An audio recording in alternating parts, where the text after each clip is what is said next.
why. What is it that you want to do in life? What is your purpose?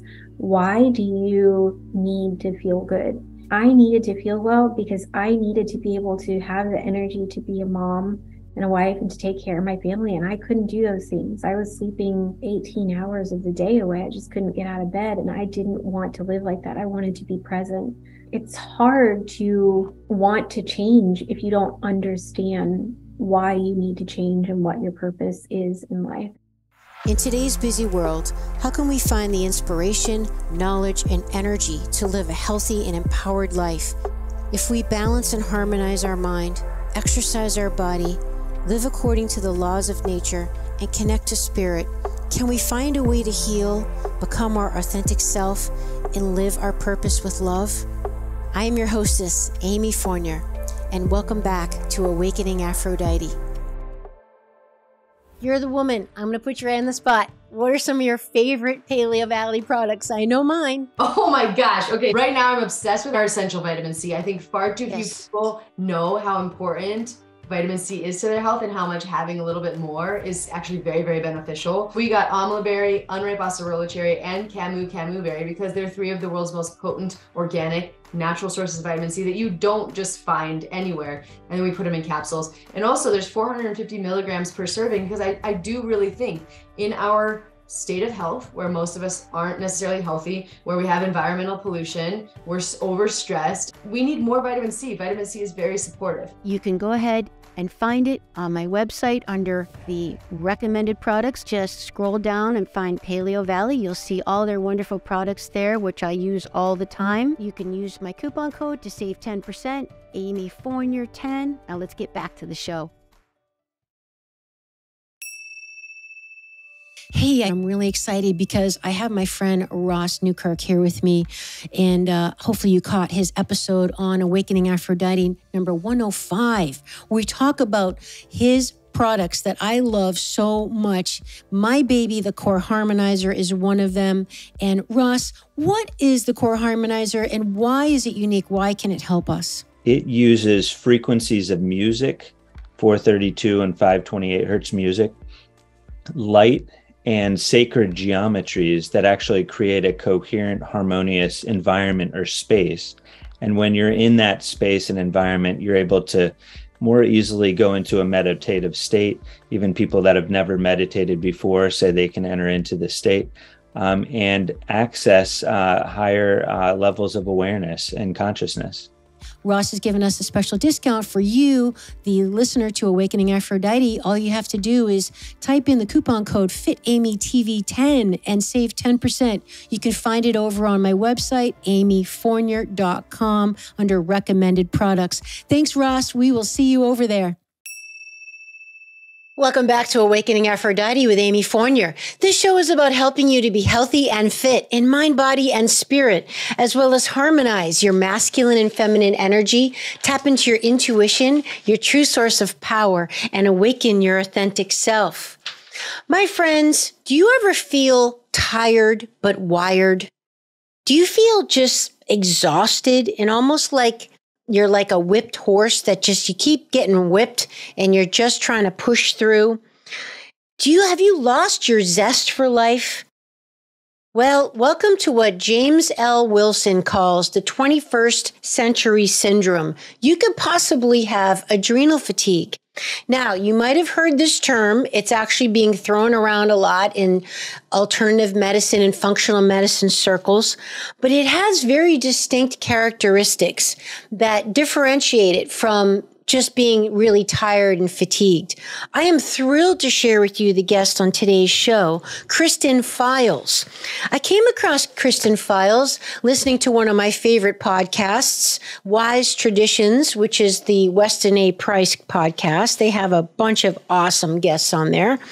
And I really was impressed by her discussion on her personal experience with adrenal exhaustion and how she went on to become a practitioner and get very educated and certified and is now helping other people overcome this really debilitating problem. Kristen is a functional nutritional therapy practitioner and master restorative wellness practitioner, board certified in holistic nutrition. She's owner of Forest Creek Wellness, a boutique functional nutrition practice north of Austin, Texas. Kristen is also a serious foodie, gotta love that, and a homeschooling mother of 4 and classical educator. She's passionate about using real food as medicine and educating other women to do the same. She helps exhausted and overwhelmed women to regain energy and clarity by nourishing their bodies in an enjoyable, sustainable way so they can make America healthy again. Hallelujah! Don't you love that? You can probably start to tell why I had Kristen on the show. So before we get into the episode, though, I just want to share with you some very common symptoms of adrenal fatigue so you can know, like, perhaps could this be you, or could you even be on the borderline? So an overwhelming feeling of exhaustion and fatigue, extreme fatigue, loss of motivation and vitality, thyroid problems, vision sensitivity, particularly to light, like natural and bright sunlight, positional dizziness, like you get up from a seated position or laying down and you feel dizzy, a spare tire, excess body fat in an apple shape despite trying to eat well and exercise, fuzzy thinking, trouble focusing, memory problems, infertility problems, PMS, menopause symptoms, and craving salt or love of salty things. Those can be some key heads up that you might have adrenal problems. So I really hope you enjoy this episode. It's packed with super helpful, practical, sometimes and most often free lifestyle modifications that you can do. And if you enjoy it, you know what to do. Subscribe. Check out my e-store for more products that I love with the coupon codes, and share it with a friend that you think it might help. You will find all of Kristen's information in the show notes. And last thing I'll add is, if you're interested in this type of topic, you might want to also check out episode 93 with my guest, midwife and menopause expert, Susan Willson. We talk more about menopause and female hormones there. Episode 89 with Dr. Nathan Riley, the holistic OBGYN. He's an expert on women's health as well as hormones. We do a deep dive there on the sex hormones. That's episode 89. Episode 19 with Dr. Cliff Oliver. We talk about coping with stress and stress mechanisms, which we talk a lot about on this episode with Kristen. And lastly, episode 125, a holistic view of the thyroid, 5th chakra, and your voice, balancing your metabolism, hormones, and life through self-expression with my guest, Sydney Ross Singer. So thanks a lot for being here. I'm super grateful for you. Let's feel better together and bring that zest for life by getting our thyroid and our adrenals supported and energized. Welcome back to the show, everybody. Kristen, welcome to the show, and thank you for coming on today. Thanks so much for having me.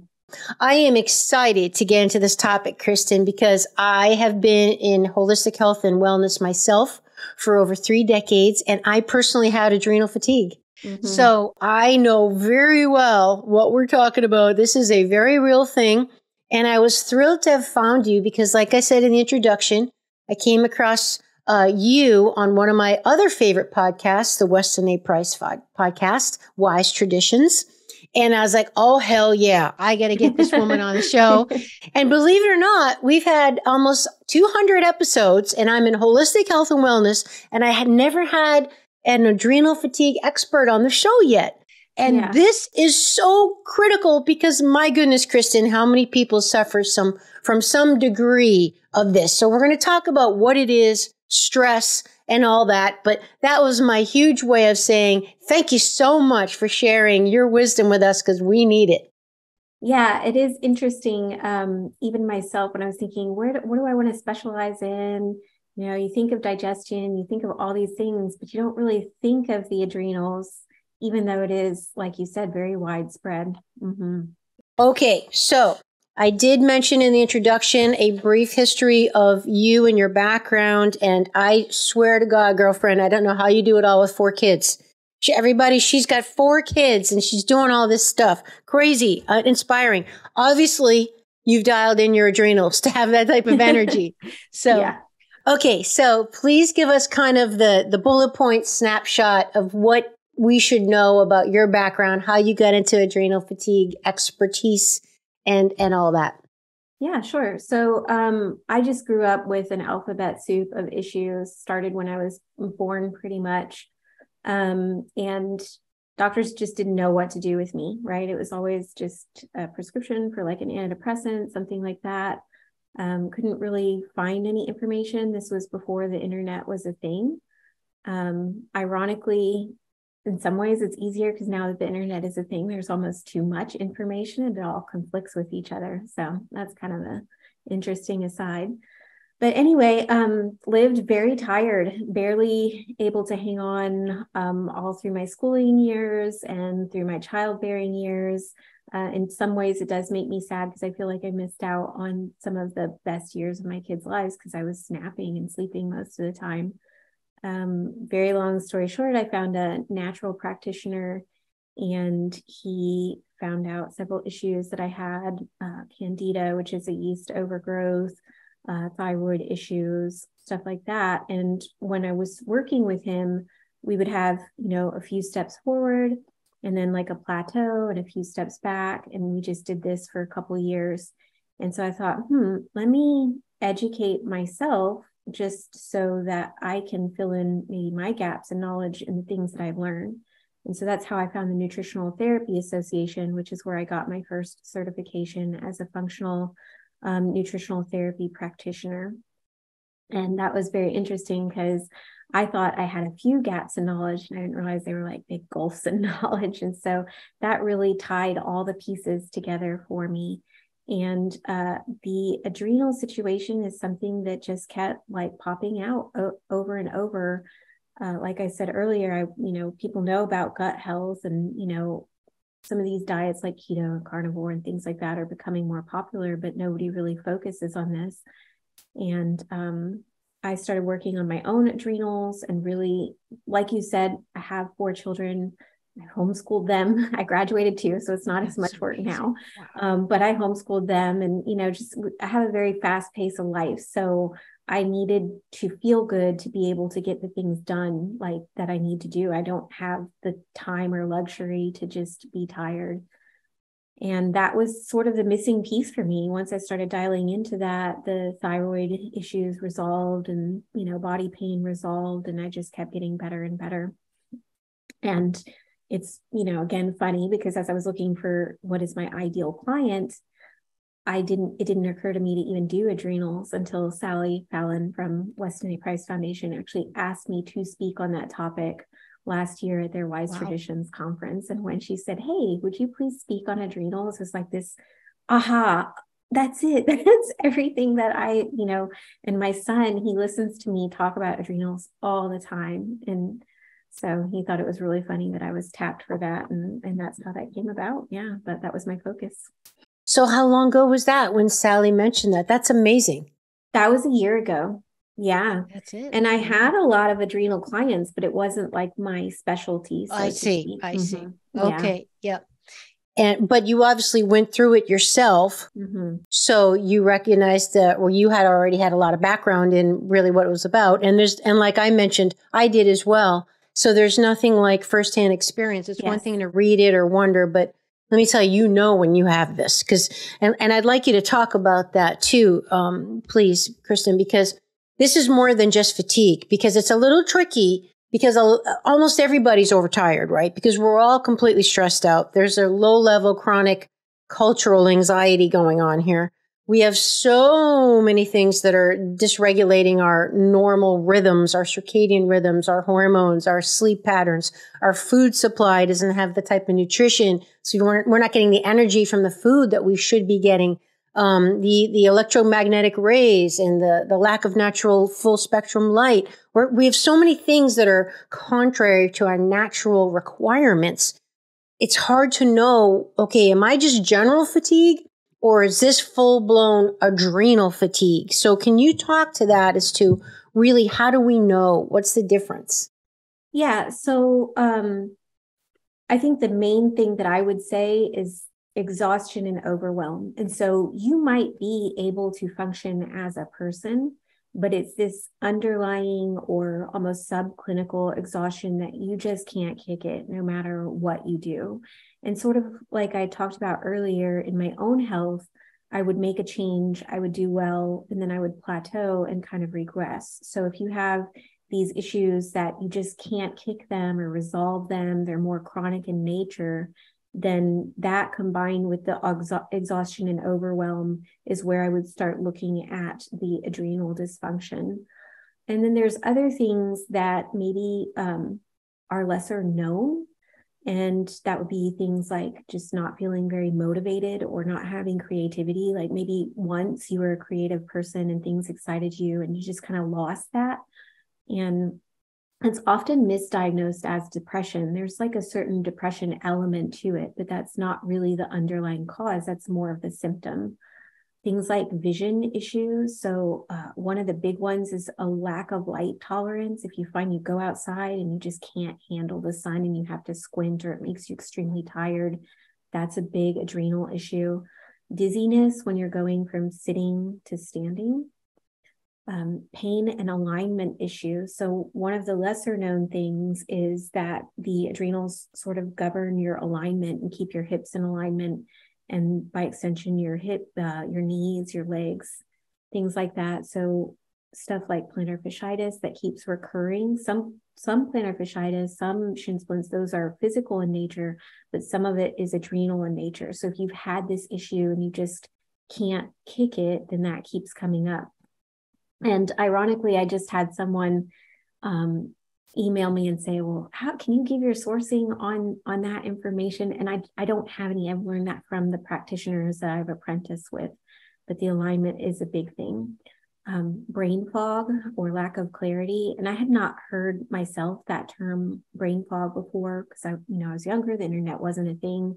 So I would tell people, I feel like half a person, or I don't feel fully myself, or kind of outside of myself.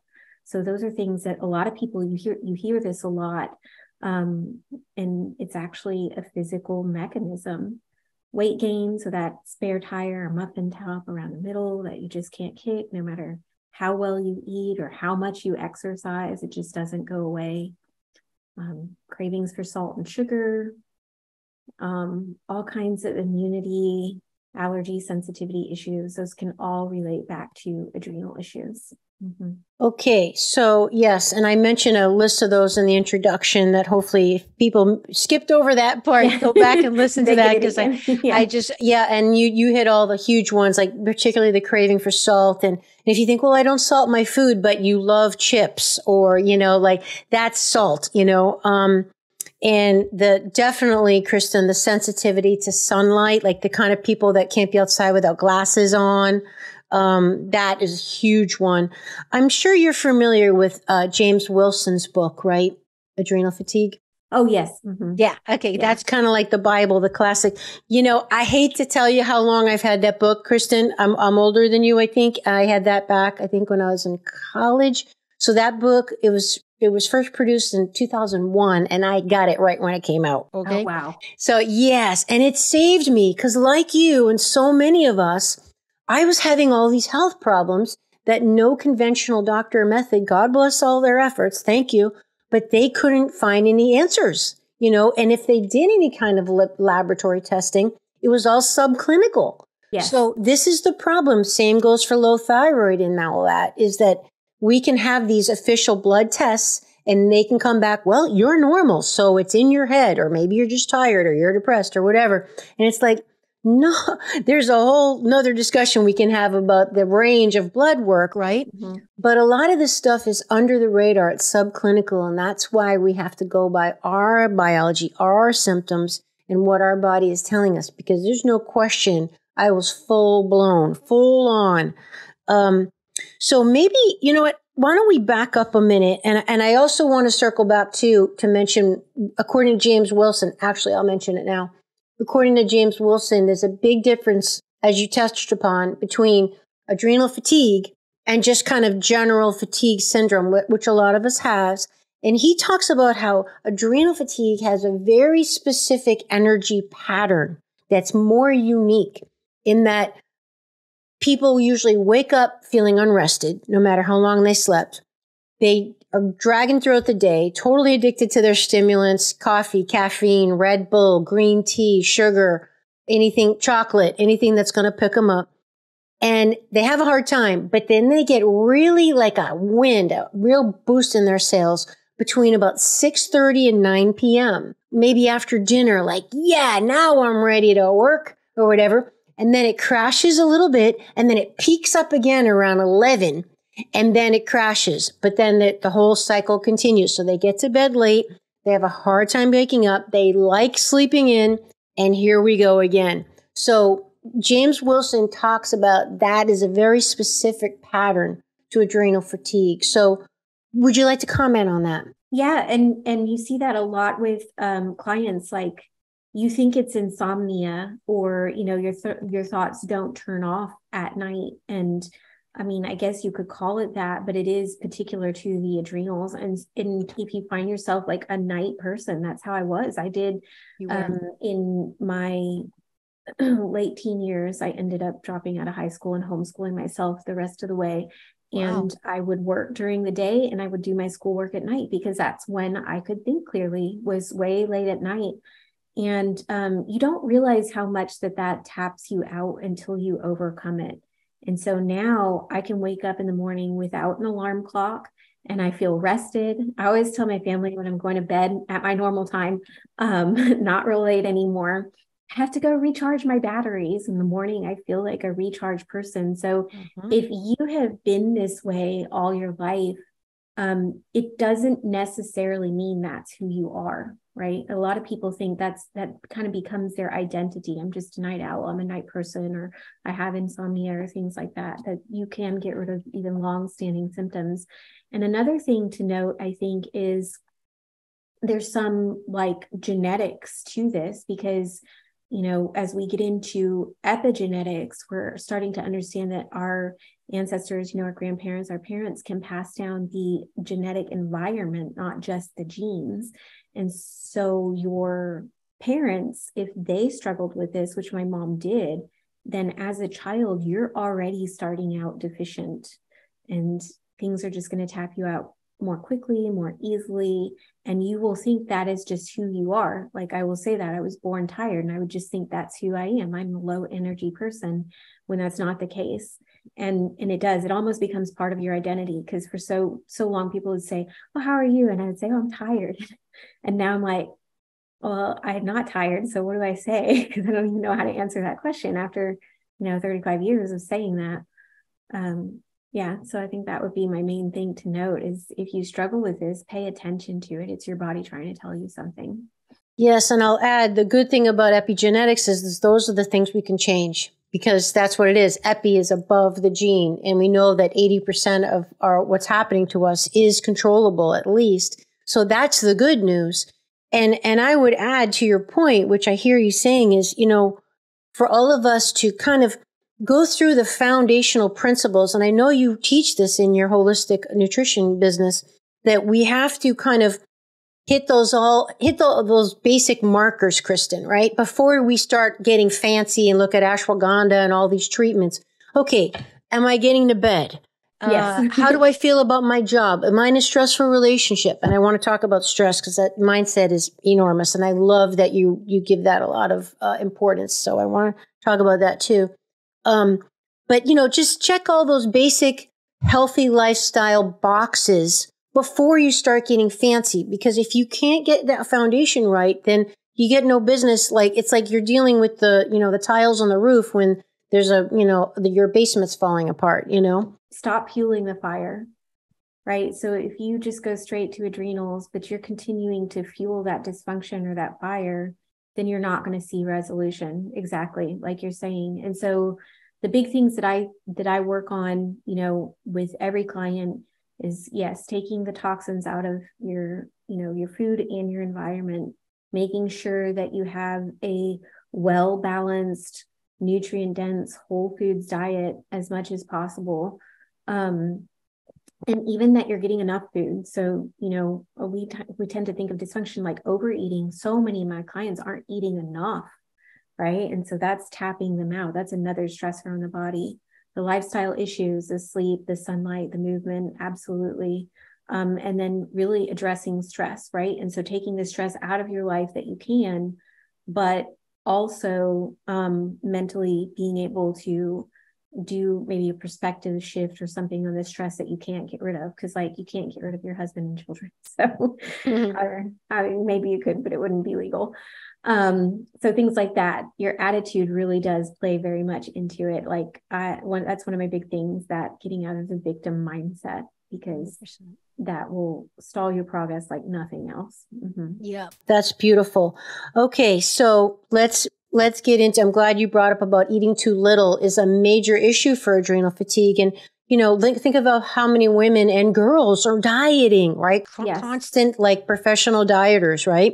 And now we've got the whole trendy fasting, intermittent fasting, which is so rough for women. And it's women are different than men. I'm sorry, guys, but this is biology. Okay. So it's just the way it is. You can identify whatever you want, call yourself whatever you want. Hi, I'm a houseplant. I don't know. Whatever you are is fine, but your DNA and your biology is something else. And women are much more sensitive to everything. So with adrenal fatigue, we know it's a blood sugar issue, and eating regularly and keeping that blood sugar nice and regulated is critical in order to allow your adrenals to heal. Correct. If you want to comment on that, but then we've got to back way up and I know, we kind of do explain like to people. I know we're just chatting here, right? But you're going to have to explain to people. All right, let's take a deep breath and let's talk about, Kristen, what are the adrenals? Where are they? How do they function? What do they do? What do we need to know? Yeah, perfect. So the adrenals are two triangular shaped glands that sit on top of the kidney. So if you think of the kidneys as renal, adrenals, these are on top right next to the kidneys. They are part of your endocrine system, and they govern your stress response, your fight or flight. And now as we get into polyvagal theory, it's like fight, flight, or freeze. You know, some people don't actually respond. They just kind of hibernate, which was me for a period of time. These adrenals produce over 50 hormones that govern stress, reproduction, metabolism, blood pressure, blood sugar, your immune system. And that's 50 hormones that we're aware of and that we know of, right? There could be so much more. And the adrenal gland itself is divided into two layers or two areas. So you have an adrenal cortex, which is the outside layer, and you have the adrenal medulla, which is the inside layer. The outside layer is divided into 3 zones. And so you have a zone that regulates your sodium and your blood pressure.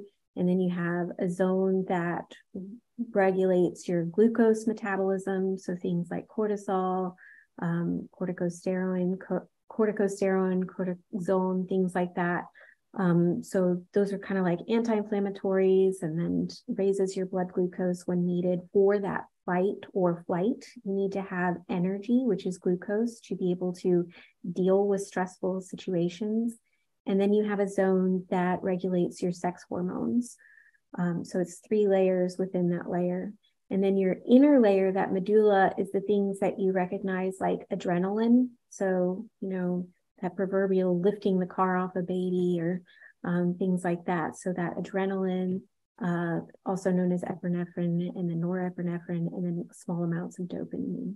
So you can see, like, just when looking at the physical structure and how much these glands regulate, if you have any issue, it could present as so many different things, right? It could present as blood sugar dysregulation, or it could present as low libido, or things like that. It could present as, you know, like being thirsty all the time, just depending on what is being tapped out. So then you have this like HPA axis feedback loop. And so this is where, you know, you get into like the nitty gritty of adrenal fatigue. So some practitioners, functional practitioners, don't like the word adrenal fatigue, because they're like, well, technically the adrenals can function. It's not like they wear out. And that's true. I still like the term adrenal fatigue because I feel like it describes the issues because you're tired and it's your adrenals, right? And Makes so that's sense kind to of how me. I look at it. Yeah, it Yep. works. It works perfectly. But the HPA axis feedback loop is just kind of addressing how that dysregulation can start up here in the brain, right? And so you have some kind of stimulus, some sort of stressor in your life, you know, say you get in a fight or you're in a traumatic situation, who knows? Your hypothalamus is kind of always monitoring the body to see if everything's balanced in regulation. And when you have a stressful situation, then that is kind of fired, and it tells the pituitary gland to produce hormones which stimulate the adrenals to function. It's very simple. Like, it's complicated, but it's simple, as most medical things are. And when the adrenal glands are stimulated, they will release hormones to have whatever metabolic effect that we were talking about earlier. But the one that it's most known for is cortisol. And so cortisol will be released in response to stress to get the body moving for fight or flight, to take care of a situation. This is good. This is normal. The body should do this. The problem is that when we're firing it all the time, right? And so we're constantly releasing cortisol, the hypothalamus will notice, hey, there's so much cortisol all the time, we can downregulate. We don't have to produce as much. And so you start to get this situation where the glands are not working in the way that they should, and you have this dysregulation. And so the situation is more in the brain than the actual gland itself, if that makes sense. And then we have this alarm response. And so this is something like just major physical, psychological, environmental. You have to get out right now. It's very alarming. And then that will bypass that normal mechanism of the hypothalamus and the pituitary, and then stimulate that adrenal medulla to release the adrenaline. But the medulla doesn't work by itself. It also releases cortisol. So if you're in an alarm situation all the time, say maybe something like an abusive relationship, right? So you're always setting this off and you're producing adrenaline and cortisol all the time. Again, you can downregulate that normal response and you start to have dysregulation.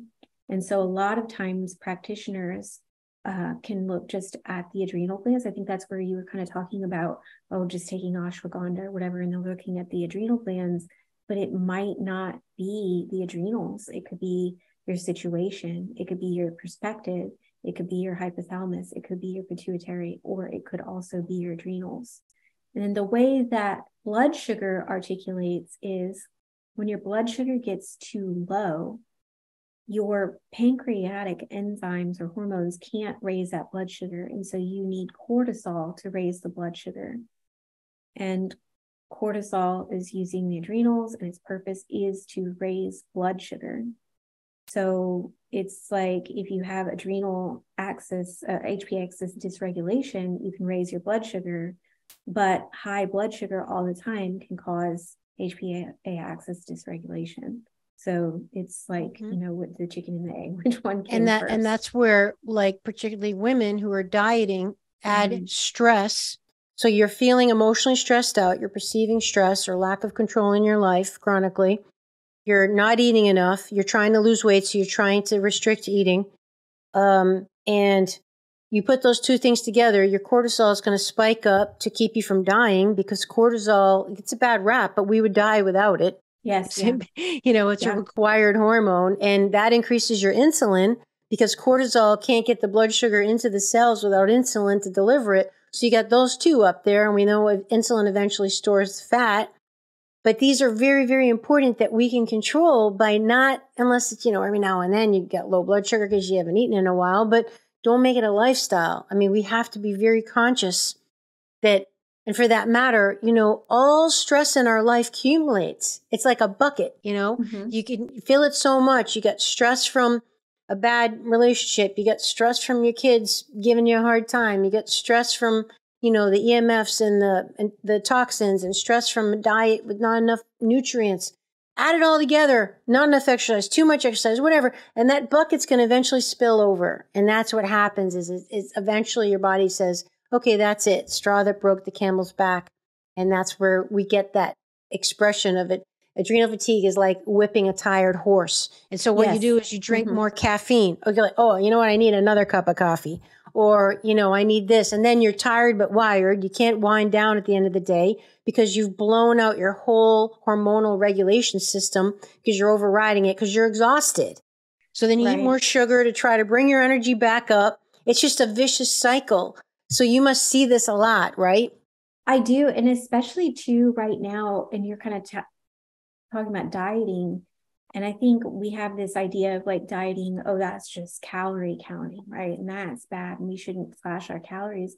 But I do think even like, you know, keto and the low carb and the intermittent fasting and really just talking about how you mentioned earlier, women aren't as cut out for that. We do need some quick energy, some carbs in our diet in order to have good hormone balance. And so, you know, I try to get my clients on as broad of a diet as they can get that's actually macronutrient balanced. So we actually want carbs in there. We just don't want refined carbs and refined sugars. There's a certain kind that you want in a certain ratio, right? So typically I'll start out with like 30% protein, 30% fat, and 40% carbs. And by carbs, we're talking about like vegetables and squashes and sweet potatoes and, you know, things that take time to break down in your body. Because if you are so tapped out hormonally and then you have no fuel, yes, your body can create the carbohydrates it needs. You don't have to have it in your food technically, but it's an expensive process for the body and it's not a good way to start. So I typically don't start there. Yeah, you don't start there. Yeah, we just have to be very mindful of the blood sugar roller coaster, you know, because even with carbs, you know, to your point, they're still going to process the sugars in your body and everyone has a different threshold, you know. And I know I've heard you talk about before, which is a wonderful point, that the order of what you eat and what you're eating with it, you know, the fat can act as a control rod and slow down your blood sugar spike, and eating it with enough quality protein. These things are all important. So we have to be very careful of, you know, just like bombarding the body or eliminating food groups. Like to your point, you know, everyone is unique is always the bottom line, right? Yeah. And you may get to the point where you do those things, but it is very bio-individual and then also not a forever, you know. So I'll go in and out of intermittent fasting, but to me, I think of it more as a cleanse instead of this is my lifestyle. And with your activity level, right? Because sometimes like I'll eat more carbs and sometimes I won't. And time of year, seasons, it all like, there's no like, this is the way for the rest of your life. And that's what everybody wants. Like, just tell me what to eat forever. Like, I want to be done with it. No, it doesn't work that way. You know, it's and I love that you talk about that often, like our body and seasons and, you know, even like the moon cycles and things like that. We're not meant to have the same thing, you know, every day, all the time without end, for sure. Yeah. Ultimately, it gets down to, Kristen, us listening to understand our own body's communication, right? Like this means this for me, and paying attention, looking for the patterns. Your body is trying to tell you. And I know I've fallen prey of this, is like asking people outside, well, what do you do? And what do you do? Okay, I'll do that. And not paying attention to my own body. Like that doesn't work for me, you know, or maybe it does work for me, or this works for me. And you know, you probably get this when you're like out in your hometown and you're in the supermarket and someone looks in your cart like, what's Kristen eating? Yes. You know, like, it's like, well, that might not work for you, you know? So, or people will do this thing where they apologize to me, like for the thing that they are eating, you know? And I'm like, you have to work with your lifestyle. The way I started on my health journey, all I did was I quit eating French fries and sodas with my fast food. Like that was my baseline. I still had fast food. It's a good and start. Obviously, that's not ideal, but at the time, I was tired. I was struggling. I had 4 babies. I couldn't function. I didn't know how to cook. And that was a really good starting point. So you have to acknowledge where you were at and compare yourself with yourself instead of with other people. Absolutely. That's such a good point. And, you know, I have a quote from back to James Willson's wonderful book.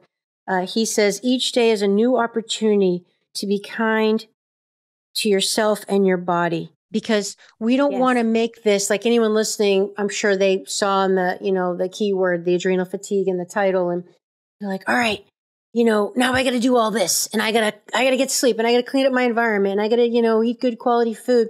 It's like, okay, don't make this another stressful thing. That's the whole point. Like and maybe you can tell us, Kristen, what would be the great place to suggest to start? Like what would be, okay, number one, get to bed by 10, right? Or can you give us maybe the top couple? Okay, this is where I tell people to at least start with this. Yeah. So, just touching back on that stress, right? So a lot of times people will go on these huge plans and they're super stressful and like super restrictive diets, right? But your body, you can be one of two states. You can be in sympathetic, which is that fight or flight, or you can be in the parasympathetic, which is the rest and digest. So if you're like so stressed about everything that you're doing, then you're not going to be parasympathetic and you're kind of undermining yourself. So I have this program that I teach, a nutritional program. It's 5 weeks of just nutritional education. And we do a sugar detox together. And we have this restart rule. And the restart rule is whatever I eat, I choose it consciously, I enjoy it thoroughly, and then I let it go. And so sometimes when you get off track, instead of beating yourself up for those things, I kind of say, put on your proverbial lab coat and see how those things affect you. And maybe you don't feel so great and you make better decisions next time. You prepare yourself better whenever you come, to that thing in a situation like that. So that's very important. It's just like giving yourself grace. And I say give yourself grace, but not license, right? So we want to be gentle with ourselves, but we don't want to just, everything's okay. And if I feel good about it, I can just, trash my body. We don't want to do that. But we also want to have grace because it's not about perfection, right? It's about progress. So when I have clients, really, the first thing I like for people to do is to just, like you touched on, build up that bodily intuition. Just start tracking your food. Are you eating enough? Are you eating too much? Are you eating too little? What is your macronutrient ratio? How much protein are you getting? Is it enough protein? Are you starting your day with protein? So to me, that's a huge one because we have this cultural tendency to start with like pancakes or these big muffins and the coffee, that's full of sugar. And then we get that afternoon crash and we feel terrible. Whereas could we reframe how we think about breakfast and have protein and vegetables, and you'll be amazed at how you start to have that lasting energy just by changing your ratio rather than cutting out every single thing. So that's very important. Hydration. Are you getting enough water? That's huge. So many people, I didn't drink any water as a child. We didn't have any water. We had it on the fridge, but everything was sodas or juice or, Crystal Light. We had Chris, remember that was, I don't even think they sell that anymore. It's probably illegal. It was so bad for you. Of course, we thought it was good for you. Yeah. And so just having plenty of water. If you're having caffeinated drinks or diuretics, just add more water. Yeah. So those are really good baselines that you can start. And then even with the sleep, maybe instead of, I like to work with the person instead of forcing things, right? And so maybe instead of saying, I have to be in bed by, X number of time, or I have to wake up at X number of time, maybe you just get up and start grounding and get some sunlight and naturally start setting your circadian rhythms. Go out in the sunset and take a quick walk or something like that. And your body will naturally begin to reset as you put these gentle practices into your life. So those are the things that I definitely like to start with. And I think it's just much easier than forcing yourself to do something that you hate. And if you hate it, it's not going to be sustainable. Sleep is super important. So, you'll see people with these big exercise routines that they want to start and they're getting up at 5 a.m., but they're not going to bed any earlier. And so I always tell people, don't exercise at the expense of sleep, because sleep is when you're detoxing your brain, right? And if you're not detoxing your brain, then it doesn't matter what you do, you're undermining yourself. I love everything you just said. It's perfect. It's fantastic. It's right on the money. Let's talk about the relationship with adrenals and menopause because of the hormonal thing. You touched on how the adrenals produce not only cortisol, but also the sex hormones. So can you explain to us, because I've learned, and I'll direct everybody to episode 93 with midwife Susan Willson, where we get into women's hormones and what's going on with the lack of sex drive and pulling on the adrenals because the ovaries aren't making estrogen anymore and progesterone. So that's episode 93 for more of a deep dive on that. But can you please explain to us what you think is going on when women hit menopause? That means they no longer are getting their periods. And why, if they're in even close to stressful adrenal fatigue, they can just be blown out of the water and menopause wipes them out. Like, what's going on there? What's the relationship? Yeah, so basically, like very nutshell, right? Before you hit puberty, your adrenals are governing your sexual hormones and sexual function. And then as you hit puberty, that's kind of like your body handing this relay race baton to the sexual organs. So now, your gonads, ovaries if you're a woman, testes if you're a man, will start to primarily produce those hormones. And menopause for women and andropause for men, because men do go through this too, which can sometimes look like a midlife crisis. That is kind of the baton being handed back to the adrenal glands for that function. And if the adrenal glands have been trashed and they're not prepared to take that duty over again, then that looks like those menopause symptoms, like the hot flashes and the emotions and just like the sexual upheaval and things like that. So you can more gracefully enter menopause or andropause if you prepare your adrenals and nourish them and have healthy glands beforehand. So what I often say in my classes is what is common is not normal. Yes, so everybody thinks of like I say that all hot flashes, right? Yes, absolutely. That's common. Yes. Probably 80% of women go through this thing, but that doesn't mean it's normal. It doesn't mean that you have to go through it, and likewise when you're a teenager and the cramps and the PMS and all this pain, that is common, but it is not normal. It doesn't have to be painful. Your cycle can be painless.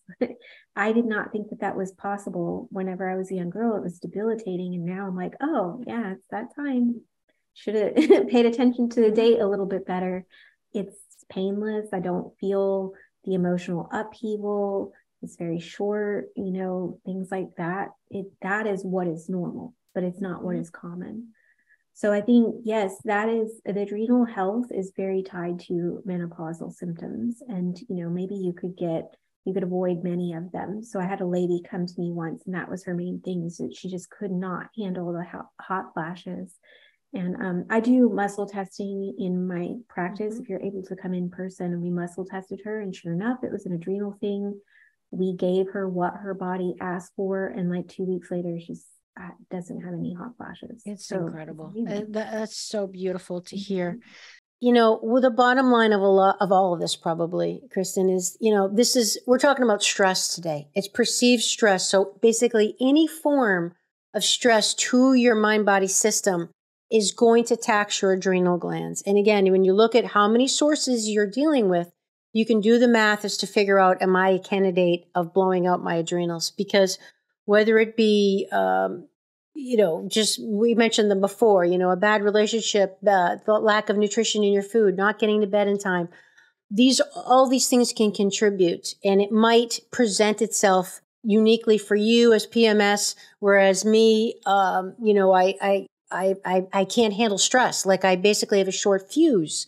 I lose my mind, or I have fuzzy thinking, or something like that. Now, some other things that are involved are, what's the relationship with food intolerances and allergies? That can also blow out the adrenals. Yes, but I want to address real quick the stress, because I think we have this kind of misconception that all stress is bad. But really, it's like you're saying, it's that cumulative, like you are just overflowing with stress, because we do need some stress in order to have growth, because you're not going to have growth without some sort of stress. So again, it's about balance. It's not about cutting every single thing out of your life, but it's minimizing those things that you can, and then preparing yourself for the stress that you do have. So I think that that's very important for people to kind of know, because I feel like if they hear us talking about like, oh, we got to take out stress, and they are like, oh, I could never do that. Well, that would be a very, that would exactly be what we mean by that. A very boring life. Yes. I'm glad you kind of like, you know, got that clear. That's certainly not what we're saying, because I mean, no one would ever exercise, nor would they take a course or be challenged, or God knows I wouldn't be doing my cold showers and my sauna. Right. I mean, you're talking about hermetic stress, which is a good source of stress, which makes us grow and improve. So that's a very important point. Yeah. And our body's designed to have that, right?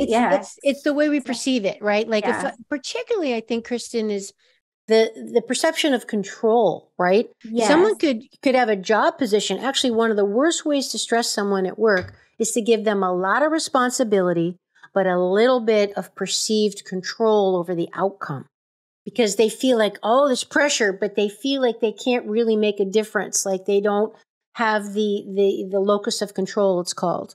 So that perceived control, I think, is key. Like for me, the cold shower, I know I can turn it off and stop and turn up that dial and make it cold or hot when so it's all, but if someone stuck me in a shower and said, you got to stay there till we tell you to get out, then I'm going to be more stressed out, right? Because it's about control. So that's a beautiful point. Yeah. And I think a lot of our society is sort of at this point engineered to make us feel that way. Right? Yep.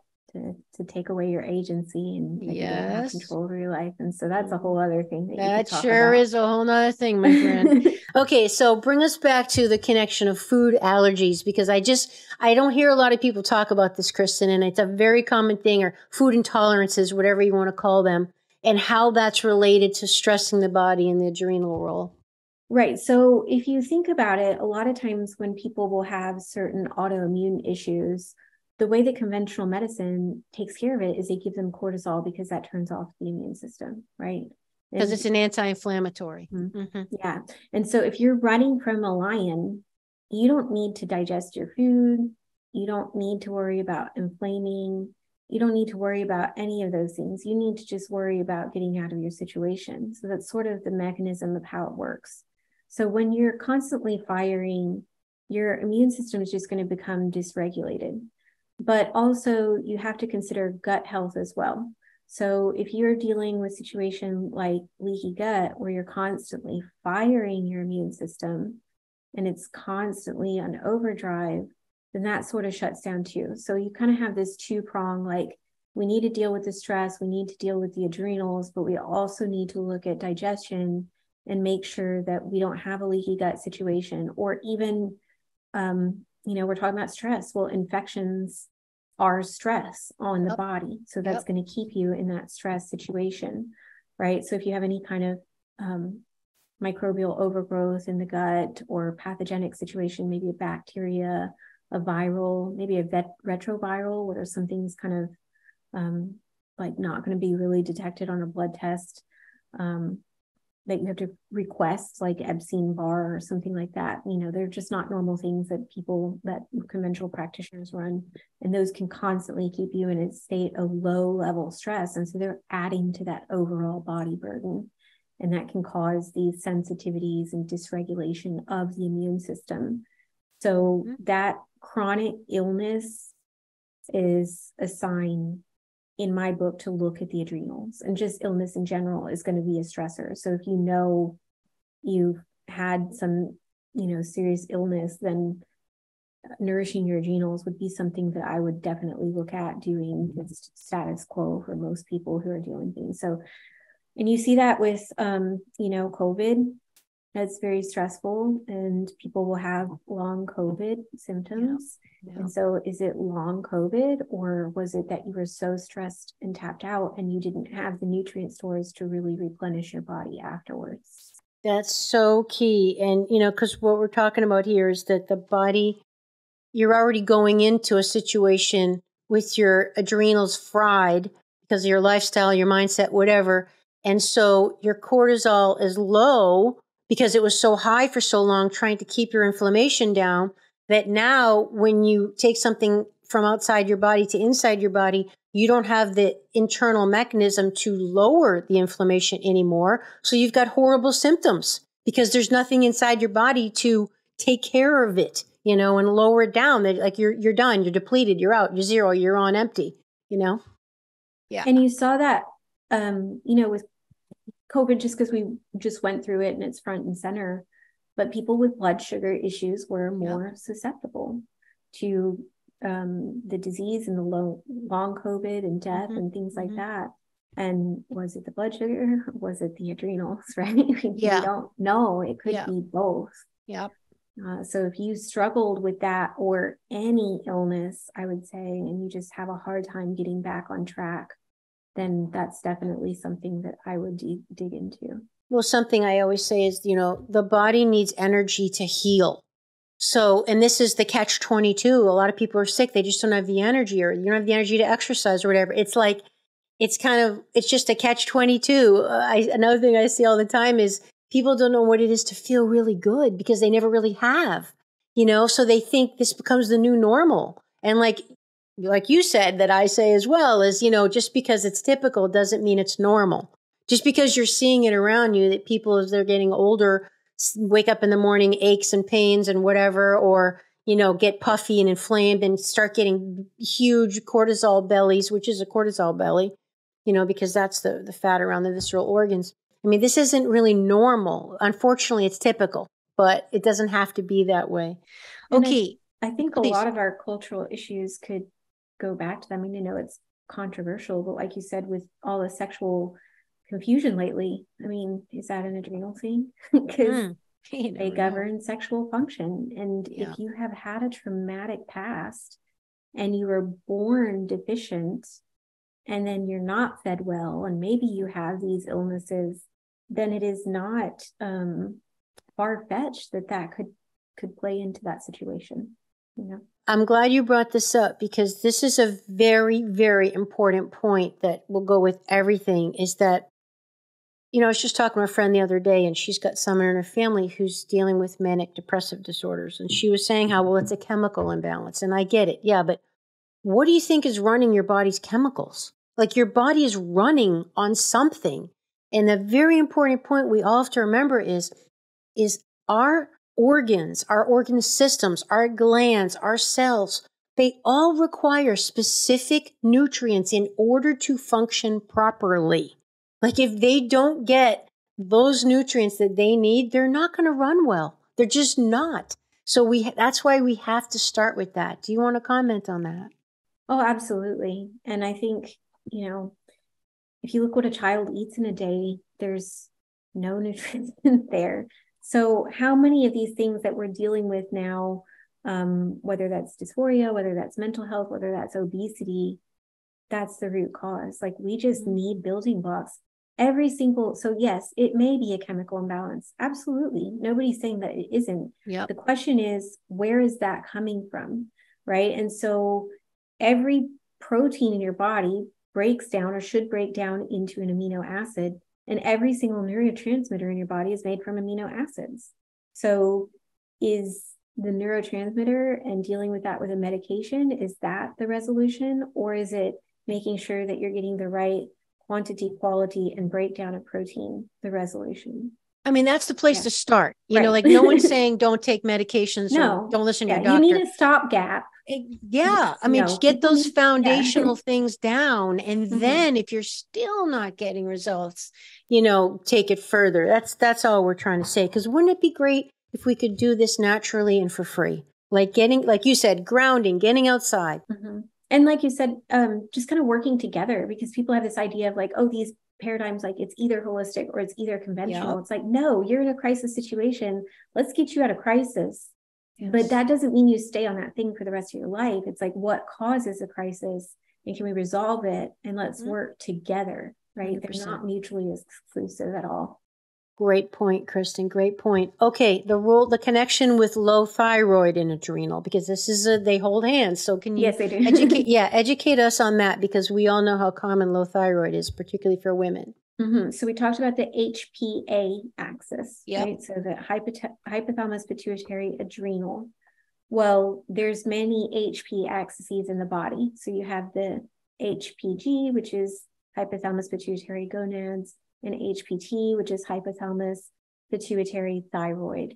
And so if your adrenal issues are causing a dysregulation in that HP, or maybe it started in the HP, or maybe it started in the stress. We don't really always know, right, what caused it. But if there is dysregulation there, then there's going to be dysregulation all down the line. And so if you have thyroid issues and you've tried everything and you just can't resolve them and they keep getting worse, then maybe we want to look at the adrenals and look at the HPA axis as a whole and make sure that we're nourishing the body and that everything is functioning properly so that you can have resolution on the thyroid. Excellent. Yeah. Great. Well said. And thyroid, I just feel like conventionally we just look at, TSH and it's like, oh, that's out of whack. Let's take a medication for it. It could be that HP, issue, or it could be a gut health issue. So if you have a leaky gut situation where you're allowing undigested food into your system and it's flagging your immune system, well, there's certain proteins that look like thyroid tissue. And so your body can start attacking the thyroid. And that's more of like an autoimmune. There's your autoimmune. Yep. Mm-hmm. So I think really digging more deeply into that. And then one of my instructors I learned from, he said the thyroid holds a lot of toxins. So it helps to clear toxins. So if you're a very toxic person, especially like around the teeth, then that's going to kind of drain into the thyroid. So there's also that you kind of need to think of. Or maybe there's a conversion issue in the liver. Mm-hmm. So there could be many things, right? And we kind of think of what we call it the PALS. So when we think of adrenal issues, and so it's the pancreas and adrenals and the liver and the adipose tissue. So it's pancreas, so it's PAAL. So pancreas, adrenals, adipose tissue, and the liver. And so if any of those are dysfunctioning, then one of the others is going to take up the slack, right? And so if your pancreas and your liver aren't functioning properly, and your adrenals can take up the slack. And so that can look like, hormonal imbalance. Well, it's been estimated that 80% of all people with adrenal fatigue also have low thyroid. I mean, they go hand in hand. And usually the adrenals were blown out long ago, and the thyroid is after. Like, people, it just drives me nuts when people think, oh, I got low thyroid, and they go on medication. It's like, did they even look at your adrenal? Have you even assessed anything about your adrenal health? Because that happened a long time ago. It's like, that's like down the cascade of like the order of things, Yeah. And it's interesting because like conventional medicine, they just don't, I just think they don't recognize it or acknowledge it. I went to the Bodies exhibit in Las Vegas. Oh. And so that's really cool if you've never been to the Bodies exhibit. Yeah. They have like every organ in there, and they have like all the vasculature, and they do all these cool things, but there's no adrenals. They don't have the adrenals anywhere in the exhibit. Yeah. We kind of left out the thing running your body.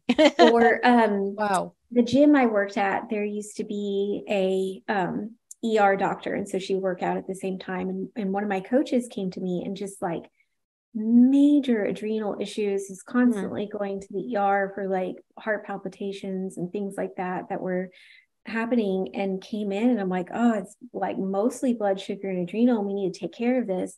And then he went and told the ER doctor, and she's like, that doesn't exist. That's not true. And so it's interesting because they won't acknowledge that there can be a dysfunction, but then they will acknowledge like Cushing's and Addison's disease, which is major over and under production. So it's just it's hard to find resolution, even with some functional practitioners, that you can go that far. Most people want to go straight to the thyroid rather than that back to the root cause. Well, the tide is slowly turning, thank goodness, in a lot of regards. But I think the main thing for the audience that we'd like to get across is that particularly as you get older, your adrenals are key in taking care of your stress response because of the sex hormone production connection, because those are the hormones, the estrogen, the testosterone, the progesterone, that make life worth living. Like I once heard it said that you can't live without cortisol and insulin. Those you would die, right? But you can live without estrogen, testosterone, the sex hormones, but you're not going to want to, because your quality of life, isn't that great? Your quality of life is crap, right? Like your zest for life. And again, as you get older, that's going to be more important because you're pulling on your adrenals to do the heavy lifting as opposed to your active sex glands. Right. I think that it's like your vibrancy.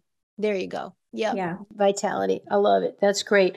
Okay. So as we wrap up here, you mentioned, the key nutrients, the building blocks we got to focus on in order for the body's organs and cells and tissues and glands to do their jobs. What would be some key ones, Kristen, for helping our adrenals function properly? Mm-hmm. So we didn't really talk about it, but there's sort of like different stages. And then depending on whether you're underproducing or overproducing, there's going to be certain things that you really want to take, because you wouldn't want to be someone who's sort of depressed and underproducing cortisol, and then you take something very calming. So that's kind of where it's really important to work with a practitioner to understand what your pattern is and to get, a salivary adrenal test to see, and not just doing, whatever, because you want to be very specific when you're working with the adrenals, because you don't want to cause further dysregulation. But things that everybody could do, obviously, we talked about stress management and making sure that you're in a parasympathetic state. So really, how are you perceiving the world around you? How are you handling your stress? You talked about that kind of flexibility, and there's a saying I heard once: blessed are the flexible, for they shall not be broken. There you go. I always thought that was funny. Hydration, making sure that your digestion is on point. And so are you getting lots of good enzymes? Are you getting probiotics in your diet? Probiotic foods could be a really great starting point. Balancing your blood sugar. So really cutting out those refined sugars and focusing on what I like to call like slow carbs. And as you touched on earlier, making sure that you're eating them in the right order. So when you're eating your food, start with your veggies, then your protein, and then you eat your carbs last, so that you have this kind of, instead of this high sugar spike, you have a more balanced sugar. Making sure that your elimination pathways are open. So making sure that you're going to the bathroom every single day, you're going number 2, more than once a day. That's really important. And so if that's not happening for you, things like magnesium are beneficial. Fiber, getting good fiber into your diet, and water is very critical. Psyllium husk is really inexpensive, and you can go to almost any store and get a big jar of organic psyllium husks. So that's a good starting point. Your restorative sleep, and B vitamins and minerals. So B vitamins are very important. Minerals are very important for adrenal function. Vitamin C. So your adrenal glands love vitamin C. But I want to kind of preempt, people will see these adrenal tonics. You'll see this all over Instagram, like my adrenal tonic, and it's like orange juice. And if you're having an adrenal tonic, then you're most likely spiking your blood sugar. So that's not a good way to do that. But to get like whole food vitamin C,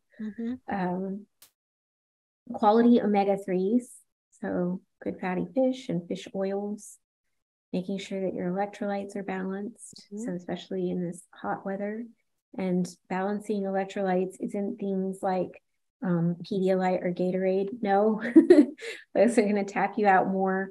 But you could do something like salting your water, or having some coconut water instead of Gatorade, things like that. And then phosphorus is really great for if you have like a lot of body pain, and a lot of people are deficient in phosphorus naturally. So there's a brand I like called Standard Process that does a supplement called PhosFood, and you could add that into your water for 1 month. And so it's interesting because it's in a dropper. And so if you put it in your water, you start with more, but you taper off as you continue. You just get less in your dropper. And so it's kind of a natural taper off. So those are all things that are sort of broad spectrum support that wouldn't kind of put you into other sorts of dysfunction depending on what you're doing.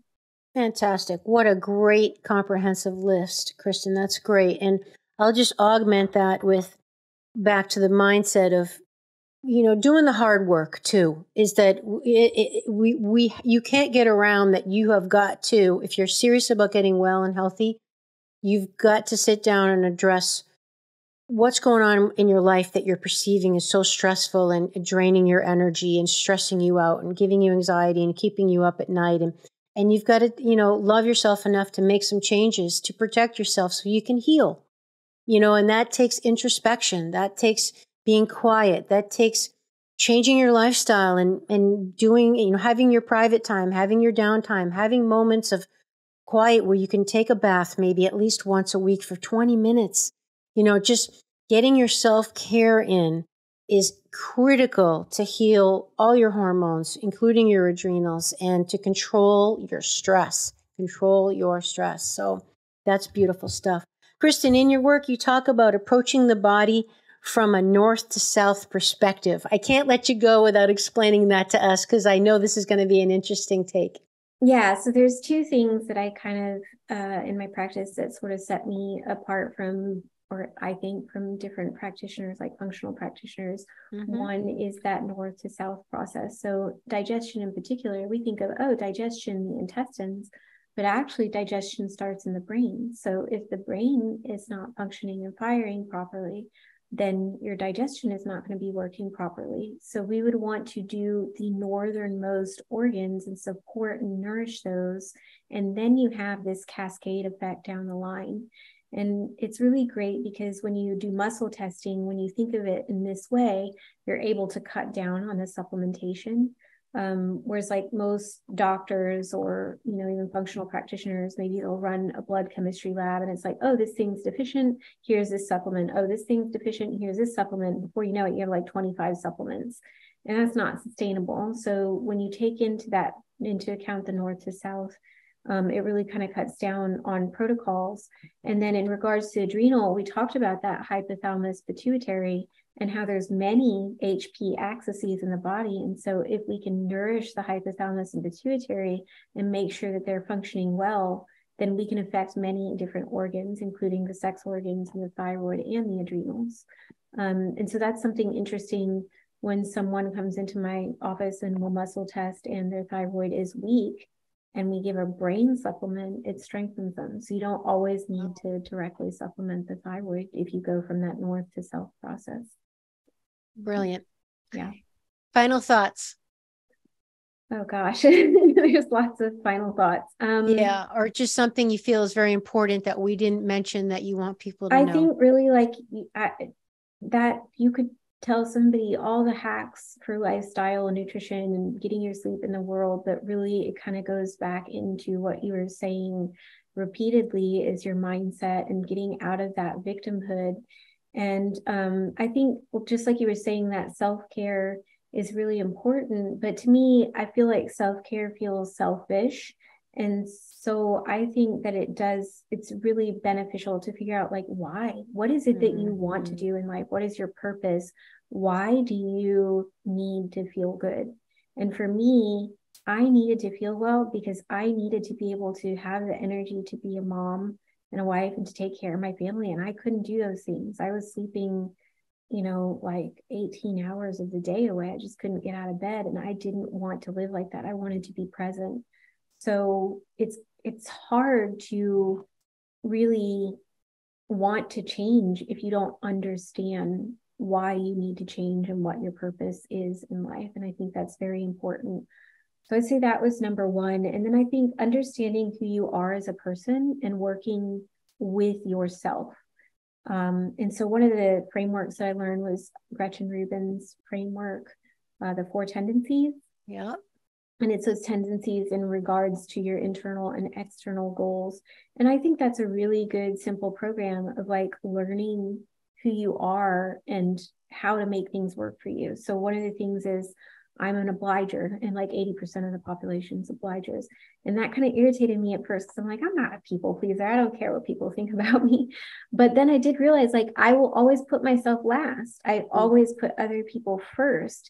And so I respond really well to having outside goals. And so as I like learn this about myself, I learned I needed that outside accountability. So I do really well if I have a coach or I work with a practitioner or somebody gives me a plan that I have to follow, or I don't do well if I just need to exercise at home. So I have to go into a gym because I paid for that membership and I am not going to waste my money, so things like that. So understanding who you are as a person and your tendency and your purpose is really going to get you where you need to be to start tackling these things. And then from there, you could just take any one of them and work on them, whether that's sleep, whether that's grounding, whether that's reducing your sugars. Any one of them is going to have a beneficial effect on you, but you have to get to the point where you can do that. Knowing your why. Yeah, yes. The why is a strong so pull. Important. Yeah. Brilliant. I love it. Kristen, where can people find you to learn more about what you teach and your philosophy and to work with you? Okay. So I think the best place to start is my website, which is forestcreekwellness.com. I go in and out of social media because sometimes it stresses me out and sometimes I enjoy it. So, I'm there kind of off and on. And I'm just really kind of putting boundaries on my phone time. But on social media, you can find me on Instagram at Forest Creek Wellness or on Facebook at Forest Creek Wellness as well. And if you go to, if you're interested in working together, you can go to my website and kind of see my about me and my credentials and whatnot. But you'll see in the top right-hand corner, there's a little button that you can click that says book a discovery call. And so that's something that I do for free, the complimentary 20-minute discovery calls, just so you can tell me a little bit about yourself and I can tell you a little bit more about my philosophy and see if we're a good fit to work with one another. And then if you sign up for my newsletter, then you're aware of my upcoming programs. So I do detoxes and challenges and just educational programs throughout the year. It's always changing just based on what interests me at the moment. I try to keep it fresh and change it up so people have something new to do at any given time. Because there's always more to learn and different layers at different times in our lives. We're more receptive or at different stages of what we're ready to learn. And we just discover more, right? Yes, they didn't even know that the brain had a lymphatic system of its own until last year. Just crazy stuff. So that's beautiful. I love it. And everyone, that's in the show notes. As she mentioned, Forest Creek Wellness. Okay.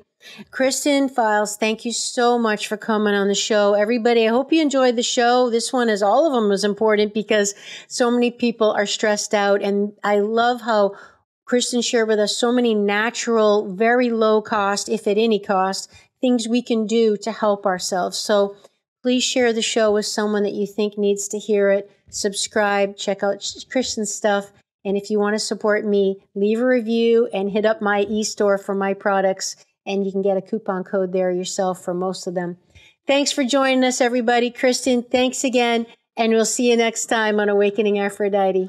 Would you like to support my mission to help empower people all over the world to be all of who they truly are? If so, please subscribe to the show, leave a review on iTunes, and share it with a friend.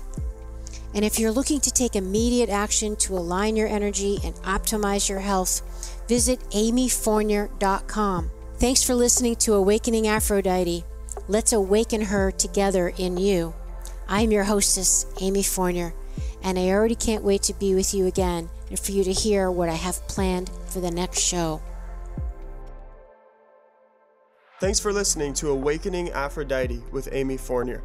To learn more about Amy, check out her website, amyfournier.com. That's amyfournier.com.